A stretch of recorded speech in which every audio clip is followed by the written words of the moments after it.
It's been 4 days or less than 100 hours since the Super Bowl ended. What do you remember most? The winner? The controversial game ending penalty? Or the ads? Well, we'll be talking about the ads on this week's episode of the State of Greater Western New York Report. And as always, it's brought to you by... Each week, our community makes history. Each week, you make history. And each week, there's only one source to turn to for the first take on history. You know what that is? Subscribe to the Sentinel right now to discover the history being made in your own backyard. The Linden Honeoye Falls Lima Sentinel. More than just your news, it's your history. Welcome, everyone, to this edition of the State of Greater Western New York Report. Join us each episode as we discuss fantastic topics ranging from history to science to the strange and the wonderful, as well as the treasured spirit with which our region has infused America. We challenge you to consider all things Greater Western New York, from our region's very beginnings to how it inspires, how it empowers, and why it is so admired. Here's the host of the State of Greater Western New York Report, Chris Carosa. Hi there, and welcome everyone to this week's episode of the State of Greater Western New York Report. You're going to really enjoy this because this is the kind of talk that you have every Monday after the Super Bowl and sometimes for days after that. Are you still talking about it? Well, we are. We're talking about the ads in this year's Super Bowl. And with me today is Deb Gabor. She's the CEO of Soul Marketing. She's an expert when it comes to ads. Deb, before we start talking about ads, tell us a little bit about yourself. How did you end up becoming a marketing person, and what got you interested in the Super Bowl ads? I think that becoming a marketing person was kind of like a manifest destiny thing for me. I always tell people that I came walking out of my mother's womb, obsessed with and totally into the idea of brands. And for my entire adult life, which sadly has been 30 plus years, I've been working in some form of marketing, specifically in the area of branding. And as a branding expert and an author of books about branding, one of my jobs is to analyze advertising and branding messages and talk about the wild, the wonderful, the strange, the good, the bad, and the ugly. And we saw a lot of pretty ugly this year during the Super Bowl advertising. That's right, we did. Well, you know, it's funny, we were talking before the show about how there were some commercials, we couldn't even remember what the product was. We remember the commercial, but we couldn't remember the product. What, just thematically, what was the problem with this year's commercials? I think that the big problem this year with commercials was that brands were really playing it safe. They were staying in the zone of just being brands and not taking a particular stand on anything, not trying to get people riled up about anything. If you remember recent years past, we had many ads that were really trying to put their values and beliefs as brands on display as part of their Super Bowl advertising. We are in a very tumultuous time as a society here in the United States. We're politically divided, we're socially divided. It's a time of social and racial unrest in places. We had controversies in advertising and branding leading up to the Super Bowl. And I think that brands really were looking to stay out of the fray. As a result, I think that my overall review of Super Bowl advertising for this year is a solid 2 to 2.25 stars, when we really had the opportunity to maybe make this a 5-star year with really great advertising. Well, let's talk some specifics. What were some of the things that you noticed about specific ads that sort of maybe took away from the ability to send out a brand message or to get people to remember exactly what the product was as opposed to who was talking about the product? So this year, I think that the theme was celebrity. There was no end to the number of celebrity ads. And I commented to somebody on Monday that it appeared like somebody had turned on and left on a video camera in the green room of a Hollywood awards show. There were so many celebrities involved. The problem with that was a lack of attachment and memorability for a lot of the ads. I'd be really hard pressed to tell you which celebrities matched with which brands based on those ads. And even in one case, we had a single celebrity who was featured in 2 different ads in similar or adjacent categories, being the alcohol and beverage category, where I was confused by both, and that was Serena Williams. And while I love her as a celebrity, and I can appreciate for the brands that used her and used her image in their ads so that they could experience that halo of association that goes with Serena Williams, I was confused by one of the ads, and then the other ad, it didn't seem like a really good pairing of the celebrity and their values and beliefs with the ad. So those two ads with Serena Williams, there was one for Remy Martin, which appeared early in the game. I don't remember anything about that ad except for being really, really confused about what I was watching until the very, very end. And then the second one being kind of a fun and uplifting, lighthearted ad, which was a send up of Caddyshack and some of our favorite golf movies, which was for Michelob Ultra. And that was a fun ad because the theme was New Members Day at the club, and it featured Serena Williams and some other cameos from superstars. But that was the theme. That's really what stood out to me. It was celebrities. And then the other thing I would point out is that a lot of the advertising, it was less emotional, it was less sort of cinematic, less sort of storytelling nature, and the ads, the messages in the ads were very much attached directly to the value propositions of the products that they were advertising, rather than being more conceptual in nature. So those were two of the big themes that I noticed. You remind me of overlap. So you have Serena Williams acting in two commercials. We could get into how did that happen sort of thing, but it's probably beyond the scope of this particular conversation. But overlapping, or commercials that actually do the same things by coincidence. So you mentioned the Caddyshack spoof. There was another spoof, a movie spoof, later on in the show. I can't remember what it was. What was the spoof? Was it John Travolta? And what was he doing? Was that a T-Mobile ad? Where I can't even. I remember seeing John Travolta, and he's completely bald now, right? Right. And I remember recognizing the other people in the ad, and then the person sitting next to me was like, "Who is that guy?" And I had to get up real close to the TV, and I was like, "Oh, that's John Travolta. He doesn't have hair anymore." Well, So I remember that ad as being better, the John Travolta ad as being a better play on the movie than the Caddyshack ad. The Caddyshack ad seemed to just try to duplicate every scene, didn't really add anything new. But the John Travolta ad, it was different. I don't know if that meant anything. What are your thoughts on that? The creative execution of ads this year really left me scratching my head. The fact that neither you nor I, conceivably experts in business marketing, paying attention to ads and things like that, the fact that real educated consumers, people who are paying attention to this, can't remember what the ads are for, really leads me to believe that the creative execution this year was like very much substandard. And that's what we're talking about when we're talking about storytelling in the ads. I honestly don't remember exactly which ad you're talking about. I do remember the Michelob Ultra ad. The only reason I remember the Michelob Ultra ad was because of my confusion over seeing Serena Williams in multiple places, and also the fact that I did an interview on Monday morning with some alcohol beverage media, specifically about the beverage ads, so it sticks in my mind. So that was really kind of the theme, and the creative execution is part of what makes ads memorable. So if you go back over history and you think about some of the greatest ads that really stand out, they're ads like the Coke Mean Joe Green spot. Everybody talks about the Macintosh 1984 spot as being legendary. But other ads that stick out to me, a great ad a couple of years ago featuring Betty White for Snickers, "You're Not You When You're Hungry." That one's really funny. The Michael Jordan and Larry Bird, and I think this goes all the way back to the 1990s, Nothing But Net ad. Those creative executions are great. I don't remember, for the most part, for some of those legendary commercials, what brands they were for, but I remember the stories, and they were cinematic in nature, and they were great stories, and we still talk about those.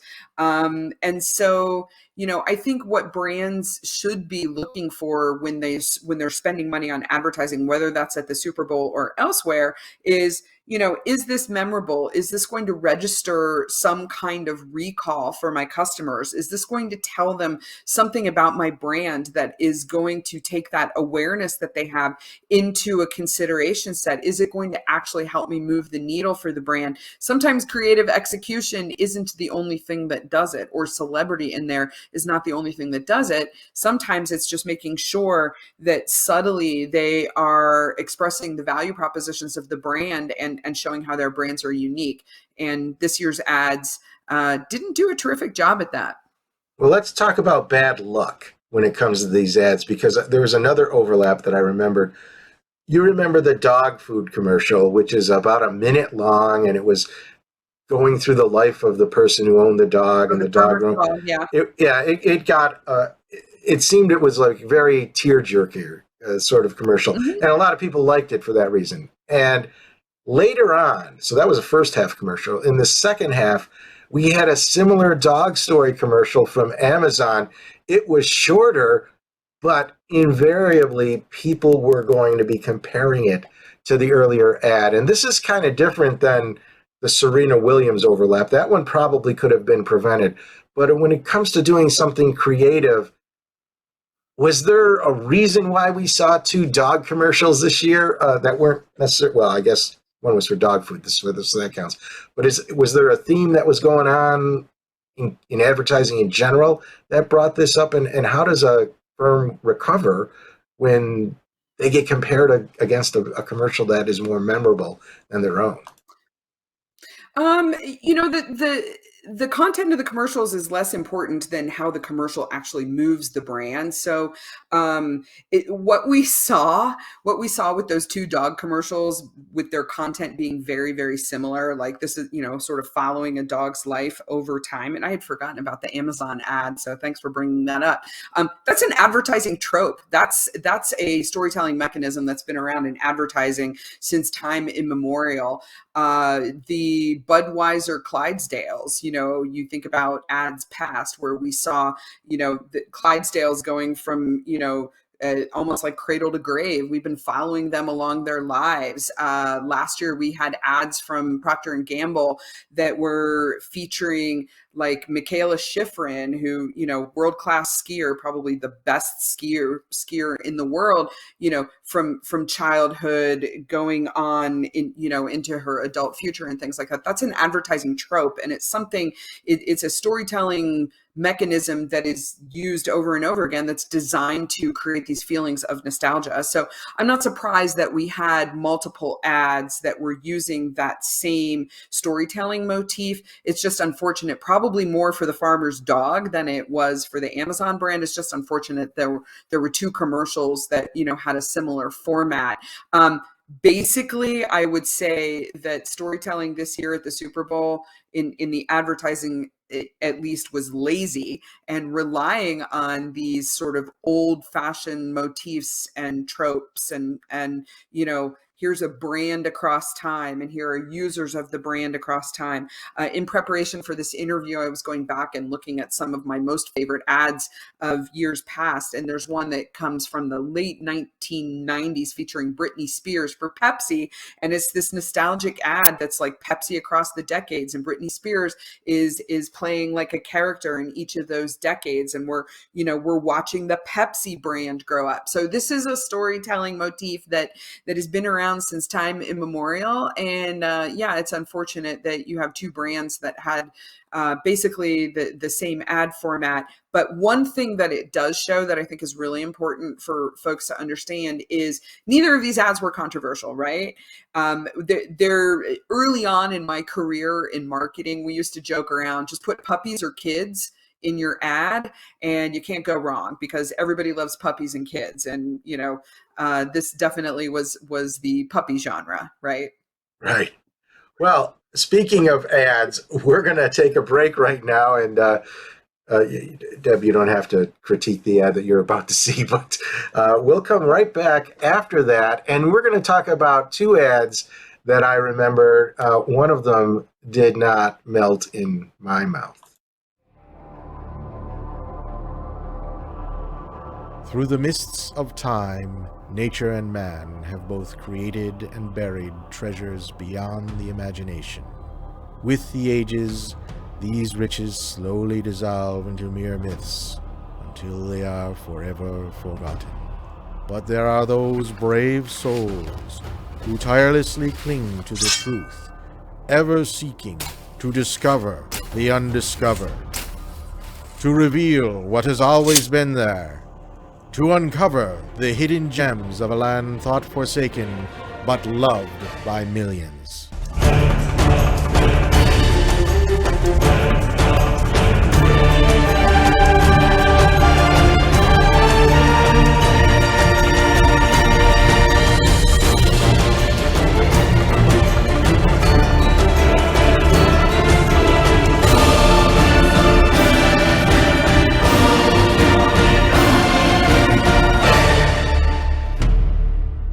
50 Hidden Gems of Greater Western New York. Discover the secrets in your own backyard. Buy your copy now at 50hiddengems.com. Welcome back, everyone, to the State of Greater Western New York with Report. This week we have Deb Gabor. She is a marketing expert, and she knows a lot about Super Bowl ads. There was a question that we had from the audience, and I know you talked about your favorite ad past Super Bowls. They wanted to know, did you have a favorite ad for this year? Did I have a favorite ad for this year? I will tell you that ad that I just saw there, which I was going to ask you. I was like, did you voice that over? But that was all you. That took me on a roller coaster of emotions. Let's see. My favorite ad this year might be the General Motors electric vehicle ad with Will Ferrell, the Why Not an EV. I liked that for a couple of reasons. One is I thought it was like a unique and strategic content partnership with Netflix. I think it's very smart of GM to use their Super Bowl campaign to kick off an integrated long-term campaign that basically is highlighting for us that we should get used to seeing electric vehicles in the content, product placement, in the content that we're binging on Netflix. I thought that was really clever. Also, who doesn't love Will Ferrell? It was, demographically appropriate for me. I love his movies. He's sort of like a spokesperson for my generation. He's somebody I find relatable, hilarious. I loved how he was romping through familiar content on Netflix, and I thought it had all the elements of things that I love in Super Bowl commercials, which are strategy, storytelling, effective use of celebrity, that really great content partnership, and this idea that this is going to be a strategy that's going to pay off long term for both Netflix and for General Motors. So I really enjoyed that. The other one that was near and dear to my heart was a Dunkin' ad featuring Ben Affleck taking orders through the drive-through at Dunkin'. That one, it got my attention. It stopped me in my tracks, and it made me laugh out loud. I loved how Jennifer Lopez came through the drive-through at the end. I thought it was a really effective ad. It really capitalized on Ben Affleck's very well-known and acknowledged love for Dunkin' as a brand. So a very legitimate and relevant celebrity pairing, really appealing celebrities, definitely memorable. I mean, it's something that I was talking about, and you know what, it made me throw back my head and laugh out loud. So those are a couple that I really liked for different reasons. I like that. You? I like that Ben Affleck one too, for the reasons that you said. And here, Ben Affleck is not necessarily known as a comedic actor. And when you have dramatic actors in the role of comedy, it's a little, I think that's good. Now, here's the problem I had with the Will Ferrell ad. He's a comedian, and I expected there to be a punchline in that ad, and, a spoof on electric cars, maybe stalling in the middle of winter or something. I mean, that's what we have over here, where in Western New York it gets cold, and when it gets cold, the electricity doesn't work that well. So, I mean, I was waiting for that punchline that never happened. So in a way, it was disappointing. I liked, though, what you said. I liked how he traveled through time. It was sort of like that same Britney Spears thing. Well, he traveled through scenes. She traveled through time. Yeah, he traveled through content. He showed up in familiar places to us. Hmm. which I thought was really, I thought that was clever. The part that really made me laugh out loud was when he showed up at Bridgerton, and the actress was like, no, we don't have cars here in Yeah. Bridgerton, which that it really made me laugh. But I thought it was a good use of celebrity. I thought it was fun storytelling. From the business perspective, I love the integrated campaign. I Oh love the yeah. idea that General Motors is really taking this approach of making electric vehicles something that becomes commonplace for us by placing it in content that we're going to see. They're banking a little bit on the fact that we have this, the Bader-Meinhof syndrome. Once you see them, you'll start to see them everywhere, kind of thing, and they're kind of raising our awareness and giving us some bias towards that. And I think that it's clever, it's smart, and I as a marketing person, I love an integrated brand campaign. So it definitely got a thumbs up for me. One of the controversies that came out of this, and it's not really much of a controversy, more of a business controversy, is that different streaming platforms were advertising the Super Bowl on Fox, which had its own competitor to that was advertising. But I want to talk about what I would consider a failed campaign. And this is the M&M's commercial, which really was just it was flat. It was a letdown. There was a buildup in front of it, very similar in a way to the Mr. Peanut commercial, which in itself was controversial. This not this year's, but several years ago when they Mhm. killed off Mr. Peanut. What did M&M's do wrong with this commercial? And if they did many things wrong, tell us all. We want the inside scoop on this. Yeah, I wish I had the inside scoop on this because there's been a lot of speculation about what really happened here. So the history of this, just really, really briefly, and I've actually talked and written a lot about this in the last couple of weeks. So M&M's last year drew some ire from conservative news host Tucker Carlson, who accused the brand of maybe dumbing itself down a little bit by taking the green M&M, who was formerly conceivably like a female identifying character wearing high-heeled boots. They put her in gym shoes, just maybe to like unsexualize her.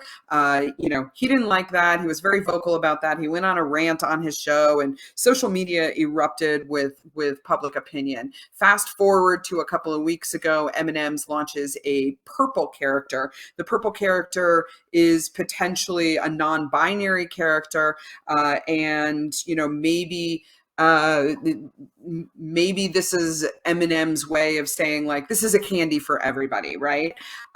In accordance with that, they launched some new packaging, and I guess this goes back to about November. They launched some new packaging that they put all of the female M&M's characters into the same package, and basically were marketing that as a way to say to consumers, hey, if you love candy, if you love M&M's and you want to support women and you want to empower women, you can buy a package of M&M's that has all female characters inside. Here comes Tucker Carlson from the wings, again, being very, very critical of the brand, going on a wild and wackadoodle rant, erupting Twitter and the rest of social media with mixed opinions about what the brand should be doing. Some people saying like brands need to stay in their lane. They don't need to take up social causes. They certainly don't need to express their values and beliefs with regard to inclusivity or gender issues or whatever. Other people saying like it's up to brands to use the platform of their brand to take a stand and show their values and beliefs as a brand. What M&M's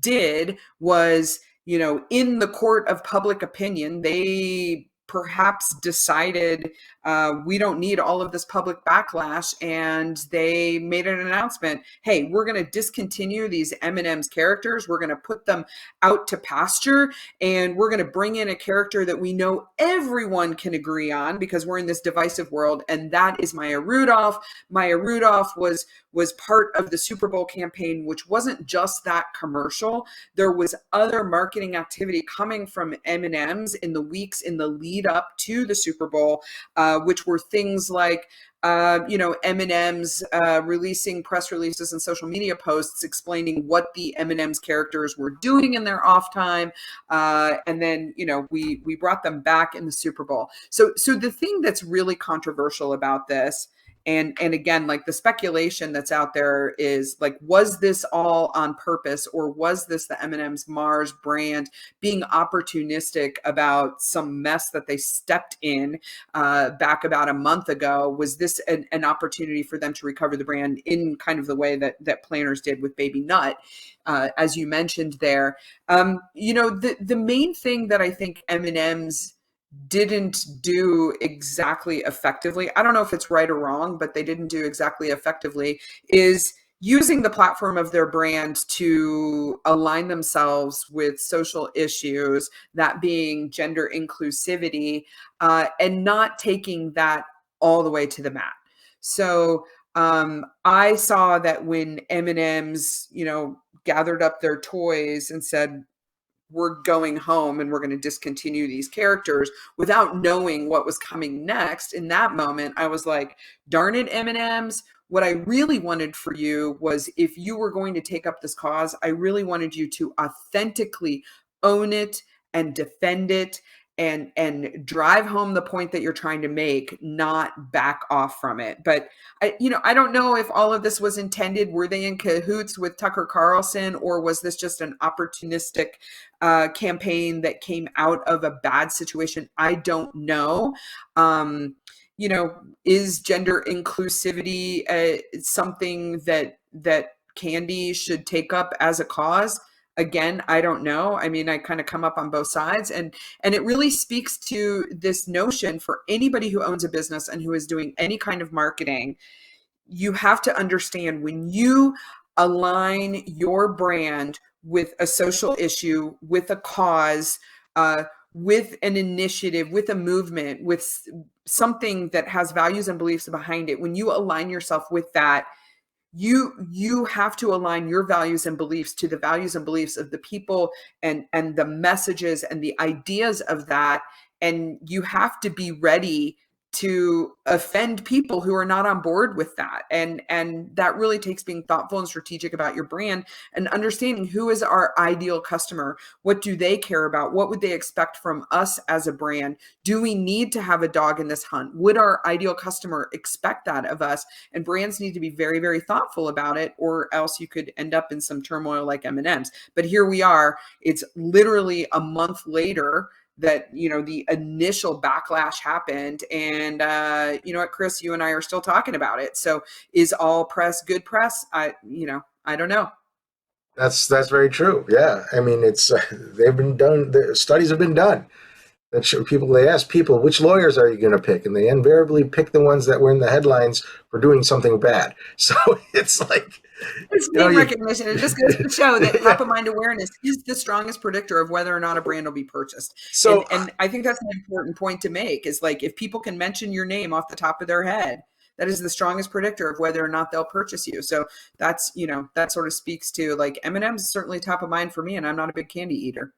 Yeah, I mean, I don't know that it would necessarily change whether or not people buy M&Ms. I mean, this is always an issue when you get into these causes and people say, oh, we got to boycott this, or you got to stop eating it. Well, people have a habit, so they're not going to stop their habit just because of whatever. They just ignore it. I don't know. Let's talk. We have time for one more really quick. This is the one we talked about earlier with Steve Martin and Ben Stiller, how some of these ads, and you kind of mentioned this with M&M's, how the campaigns actually start before the Super Bowl.